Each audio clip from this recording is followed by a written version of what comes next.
नमस्कार। आयुक्तालय कॉलेज शिक्षा राजस्थान जयपुर के ज्ञानदूत 2.0 ऑनलाइन क्लासेस कार्यक्रम में आपका स्वागत है। मैं डॉक्टर मधु वर्मा, सहायक आचार्य हिंदी, चौधरी बलूराम गोदारा, राजकीय कन्या महाविद्यालय श्री गंगानगर से आज हम हिंदी विषय के अंतर्गत प्रयोगवाद के बारे में बात करने जा रहे हैं। प्रयोगवाद में सबसे पहले हम बात करेंगे प्रयोगवाद की समय सीमा, फिर हम बात करेंगे प्रयोगवाद के प्रवर्तक कौन हैं, फिर प्रयोगवाद का नामकरण,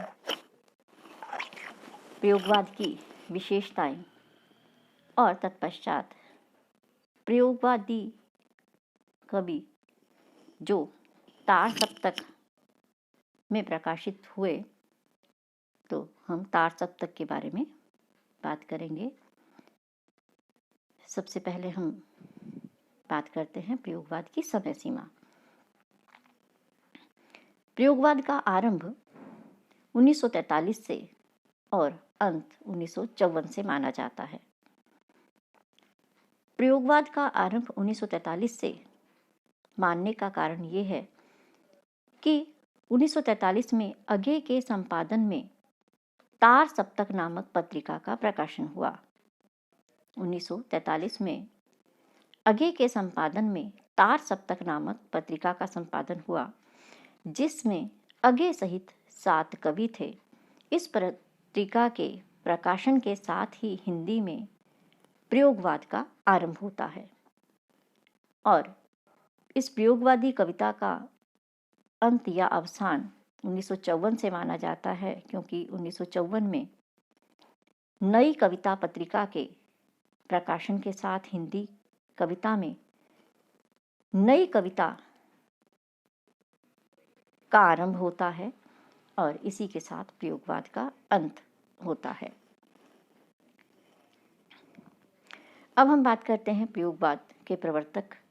प्रयोगवाद के प्रवर्तक के रूप में हम अगे का नाम लेते हैं। अगे प्रयोगवाद के प्रवर्तक के रूप में स्वीकार किए जाते हैं और प्रयोगवाद शब्द नाम देने वाले हैं नंद दुलारे वाजपेयी।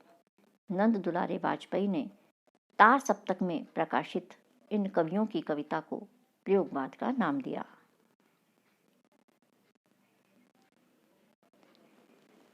अब हम बात करते हैं कि प्रयोगवाद नाम क्यों दिया गया या प्रयोगवाद नाम क्यों पड़ा।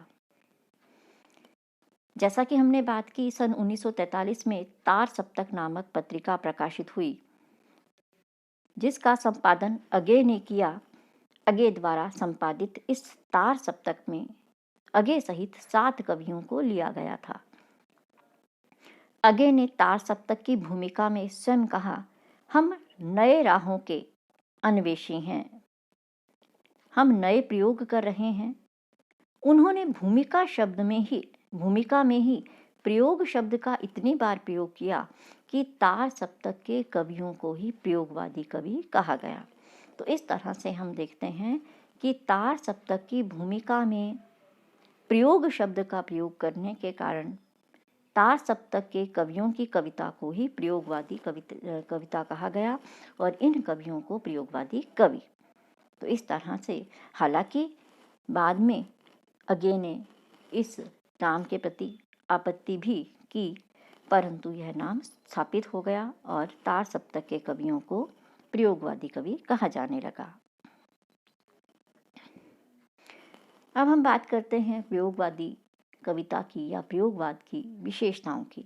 सबसे पहले हम बात करते हैं भाव पक्ष की। साहित्य में कविता है या अन्य विधा है, किसी न किसी दर्शन पर आधारित रहती है। प्रयोगवादी कवि ने जिस दर्शन को प्रमुखता से अपनाया वह था फ्रायड का दर्शन। फ्रायड के अनुसार हमारे 2 मन हैं, चेतन और अचेतन मन। अचेतन मन जिसमें हमारी काम कुंठाएं रहती हैं, कविता के माध्यम से प्रयोगवादी कवि ने इन्हीं काम कुंठाओं को चित्रित किया है। फ्रायड का यह काम सिद्धांत इन कवियों के लिए प्रधान जीवन दर्शन बन गया और यही कारण है कि प्रयोगवादी कविता में इन्हीं काम कुंठाओं की अभिव्यक्ति मिलती है। दूसरी प्रमुख विशेषता इस काल की कविता में मिलती है नवीन सौंदर्य चेतना। इन कवियों ने हर वस्तु में सौंदर्य देखा है, जिसे आज तक भद्देश कहा जाता रहा। इन कवियों ने उसी भद्देश की स्थापना अपनी कविता में की है। यह नवीन सौंदर्य चेतना इस प्रयोगवादी कविता में हमें दिखाई देती है। आगे अपनी कविता में कहते हैं, मूत्र संचित मृतिका के वृत्त में 3 टांगों पर खड़ा नतग्रीव धैर्य धन गधा। गधे का इस तरह से चित्रण इस प्रयोगवादी कविता में नवीन सौंदर्य चेतना को दिखाता है, क्योंकि अब तक कमल, गुलाब, चंद्रमा ही साहित्य में चित्रित होते रहे थे, लेकिन इन्होंने पहली बार भद्देश समझे जाने वाली वस्तुओं को, चीज़ों को अपने साहित्य में स्थान दिया। तो यहाँ हम नवीन सौंदर्य चेतना को पाते हैं। तीसरी विशेषता है अति नग्न यथार्थवाद। फ्रायड के सिद्धांत का पालन करते हुए इन कवियों ने दूषित मनोवृत्तियों का चित्रण करना ही साहित्य में उपयुक्त माना। इस कविता में दूषित मनोवृत्तियों का चित्रण अपनी पराकाष्ठा पर पहुंच गया। जिस वस्तु को एक श्रेष्ठ साहित्यकार अरुचिकर, अश्लील समझकर साहित्य जगत से बहिष्कृत करता है, प्रयोगवादी कवि उसी के चित्रण में गौरव अनुभव करता है। इन कवियों की कविताओं का लक्ष्य दमित वासनाओं का चित्रण मात्र रह गया था। उदाहरण के लिए हम शकुंतला माथुर की इन पंक्तियों को देखते हैं। चली आई बेला सुहागिन पायल पहने, बाण बिंद हिरणी बाहों में सिमट जाने को, उलझ जाने को, लिपट जाने को, मोती की लड़ी समान। उपयुक्त पंक्तियों में हम भारतीय नारी के एक अनावृत चित्र को देख सकते हैं।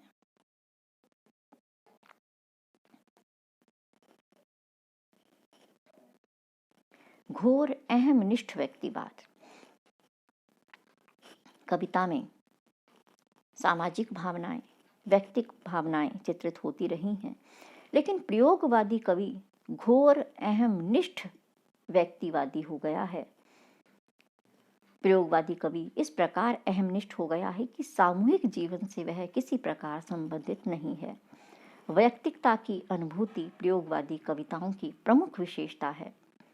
प्रयोगवाद में सहृदयता और संप्रेषणीयता का अभाव है। उदाहरण के लिए एक प्रसिद्ध कविता है जो घोर अहमनिष्ठ व्यक्तिवाद को दिखाती है। साधारण नगर के साधारण घर में मेरा जन्म हुआ, बचपन बीता अति साधारण, साधारण खान पान, तब मैं एकाग्रता से जुट गया, मुझे परीक्षाओं में विलक्षण श्रेय मिला। इस तरह से प्रयोगवादी कवि सामाजिकता से अलग अपनी व्यक्तिगत अनुभूतियों को ही चित्रित करता हुआ दिखाई देता है। विषय परिधि का विस्तार। द्विवेदी जी ने स्पष्ट घोषणा की कि कोई भी वस्तु साहित्य के लिए विषय बन सकती है। हाथी से लेकर चींटी पर्यंत सबका चित्रण साहित्य में हो सकता है। यही विशेषता हम प्रयोगवादी कविता में पाते हैं। प्रयोगवादी कविता की विषय परिधि अत्यंत व्यापक है। प्रयोगवादी कवि ने अपनी अहमवादी असामाजिक दृष्टि के कारण प्रकृति की तुच्छ से तुच्छ वस्तु को भी अपनी कविता का विषय बनाया है। हम देखते हैं कि इनकी कविता में पहली बार कंक्रीट, सायरन, चाय की प्याली आदि का चित्रण भी हुआ है। तो यहाँ पर हम देखते हैं हर चीज़ जो है वो काव्य का विषय बन गई है, चाहे वह कंक्रीट है, चाय की प्याली है। इस तरह से यहाँ पर भी विषय परिधि का विस्तार हमें दिखाई देता है। वैचित्र्य प्रदर्शन। प्रयोगवादी कविता में वैचित्र्य प्रदर्शन हुआ है। ये कवि वैचित्र्य प्रदर्शन में सफल रहे हैं और इसी कारण उन्हें अपने मानसिक उलझनों को प्रकट करने में भी सफलता मिली है। एक प्रसिद्ध कविता है, अगर कहीं मैं तोता होता तो क्या होता, तो क्या होता, तोता होता। इस तरह के विचित्र प्रयोग हम इस काल की कविता में देख सकते हैं। निराशावाद। प्रयोगवादी कवि अतीत की प्रेरणा और भविष्य के उल्लास व आकांक्षा दोनों से ही विहीन दिखाई देता है। उसकी दृष्टि केवल वर्तमान पर टिकी है, उस पर घोर निराशा छाई हुई है। यहाँ तक कि क्षणिक संसार के प्रति भी उसका दृष्टिकोण निराशावादी ही है। एक प्रसिद्ध कविता हम उदाहरण के रूप में देखते हैं, आओ हम सब अतीत को भूलें और आज की अपनी रग रग के भीतर को छू लें इसी क्षण, क्योंकि कल वे नहीं रहे, कल हम भी नहीं रहेंगे। इस कविता में यह निराशावादी भाव हमें दिखाई देता है।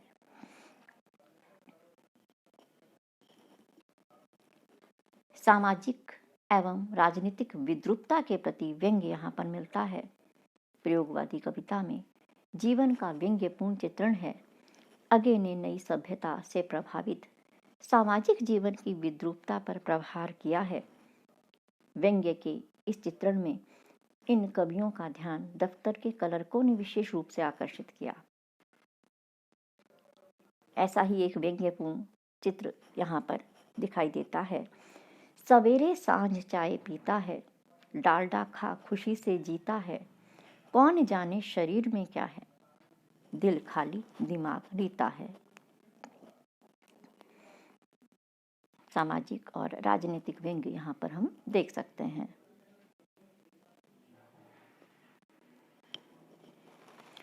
प्रकृति चित्रण।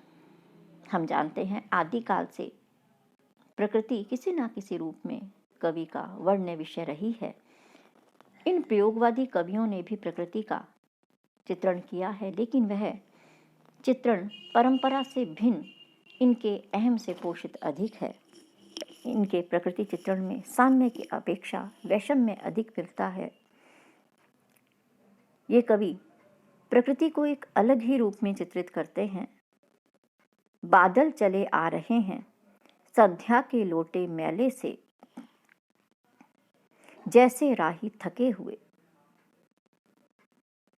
तो बादल का इस तरह से चित्रण थके हुए राही से उनकी तुलना एक अलग ही पहचान इस कविता को दिलाती है। अब हम बात करते हैं प्रयोगवादी कविता में कला पक्ष की। भाषा की दृष्टि से अगर हम देखते हैं तो इस काल की भाषा में अभिधामूलक बोलचाल की भाषा का प्रयोग है। संस्कृत निष्ठ शब्दावली भी यहाँ पर मिलती है।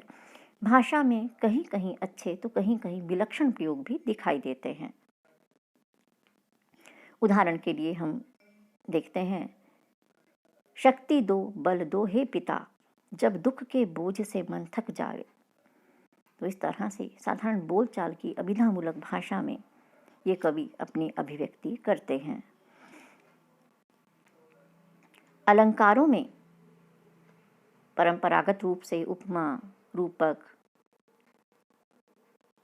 आदि तुलनापरक साम्यमूलक अलंकारों का प्रयोग यहाँ पर मिलता है। लेकिन सबसे बड़ी विशेषता इस काल में रही है नए उपमानों का प्रयोग। प्रयोगवादी कविता की जो सबसे बड़ी विशेषता हमें दिखाई देती है अलंकारों के क्षेत्र में, वह है नए उपमानों का प्रयोग। इन कवियों ने रूढ़ी से चले आ रहे उपमानों की जगह नए उपमानों का प्रयोग किया है। आगे ने स्पष्ट शब्दों में ये घोषणा की कि ये उपमान अब मैले हो गए हैं। देवता इन उपमानों से कर गए हैं कूच, बासन अधिक घिसने से मुलम्मा छूट जाता है। जिस तरह से बर्तन ज़्यादा घिसने पर उसकी कलई छूट जाती है, ठीक वैसे ही इन उपमानों में अब वह शक्ति नहीं रही है। देवता इन उपमानों से कूच कर गए हैं। इस कारण से प्रयोगवादी कवि नए उपमानों का प्रयोग करता है। उदाहरण के लिए, प्यार का बल्ब फ्यूज हो गया। कला की नवीनता के आवेश में इन कवियों ने कहीं कहीं औचित्य का अनौचित्य भी कर डाला है। एक उदाहरण हम देखते हैं कि कवि कहते हैं, पहले दर्जे के लोग कफन की भांति उज्जवल वस्त्र पहने हैं। तो इस तरह से नए उपमानों से कहीं कहीं भावाभिव्यक्ति सफल हो सकी है, लेकिन कहीं कहीं हम देखते हैं कि इन कवियों ने ऐसे उपमानों का प्रयोग किया है जो संवेदना जागृत करने में सहायक दिखाई नहीं देते हैं।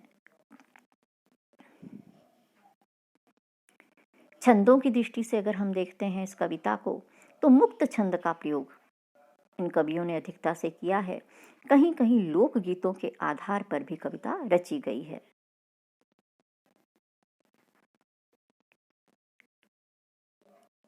प्रयोगवादी कवि मुक्तक रूप में रचा गया है। मुक्तक कविता की रचना इस काल में अधिक हुई है। मुक्तक कविताएं, क्षणिकाएं, छोटी कविताएं इस काल में हमें दिखाई देती हैं। प्रयोगवाद का तार सप्तक से अटूट संबंध है, क्योंकि प्रयोगवाद का आरंभ तार सप्तक के प्रकाशन से होता है। तार सप्तक का प्रकाशन 1943 से हुआ और यहीं से प्रयोगवाद का आरंभ होता है। तार सप्तक में 7 कवि हैं। तार सप्तक अगे के संपादन में प्रकाशित हुआ। तार सप्तक के पश्चात अगे ने दूसरा सप्तक 1959 में, तीसरा सप्तक और फिर चौथा सप्तक का भी संपादन किया। तार सप्तक में, जो कि 1943 में प्रकाशित हुआ, 7 कवि हैं अगे सहित।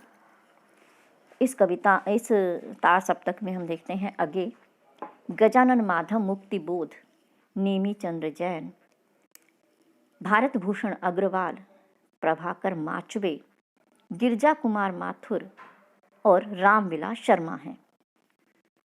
इन कवियों के नाम भी हमें ध्यान रखने हैं। परीक्षा में भी पूछे जाते हैं, प्रतियोगी परीक्षाओं में भी तार सप्तक के कवियों के नाम पूछे जाते हैं। हमें ध्यान रखना है, जो पहला प्रकाशित हुआ उसका नाम तार सप्तक है और दूसरा जो प्रकाशित हुआ है उसका नाम है दूसरा सप्तक। जो प्रश्न पूछा जाता है वह तार सप्तक और फिर दूसरा सप्तक इस तरह से पूछा जाता है। तो दूसरा सप्तक का प्रकाशन 1951 में हुआ। इस सप्तक में 7 कवि हैं: भवानी प्रसाद मिश्र, शमशेर बहादुर सिंह, हरि नारायण व्यास, शकुंतला माथुर, नरेश मेहता, रघुवीर सहाय और धर्मवीर भारती। तीसरा सप्तक जो 1959 में प्रकाशित हुआ, इसमें कवि हैं कुंवर नारायण, केदारनाथ सिंह, विजय देव नारायण शाही, सर्वेश्वर दयाल सक्सेना, प्रयाग नारायण त्रिपाठी, मदन वात्स्यायन, कीर्ति चौधरी। चौथा सप्तक जो 1979 में प्रकाशित हुआ, इसमें कवि हैं श्री राम वर्मा, नंदकिशोर आचार्य, अवधेश कुमार, राजकुमार कुंभज, सुमन राजे, स्वदेश भारती और राजेंद्र किशोर। इस तरह से ये चारों ही सप्तक अगे के संपादन में प्रकाशित हुए। इसके अतिरिक्त हम देखते हैं प्रयोगवादी कविता में एक नाम आता है प्रपद्यवाद। प्रयोगवादी कविता में ही एक नाम आता है प्रपद्यवाद।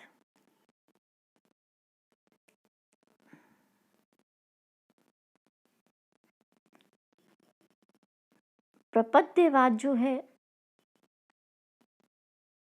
वो ऐसे कवियों की कविता को कहा गया जिनमें बौद्धिकता का समावेश है। ऐसी कविता जिसमें बौद्धिकता आ गई उसे हम प्रपद्यवाद के नाम से जानते हैं। और प्रपद्यवाद को एक और नाम दिया गया जिसका नाम है नकेनवाद।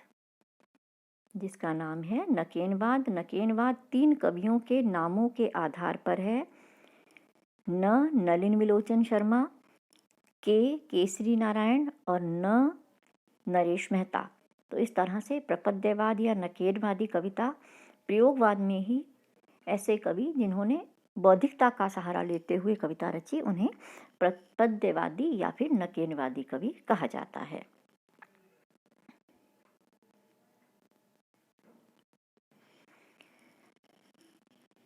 इस तरह से हम देखते हैं कि ये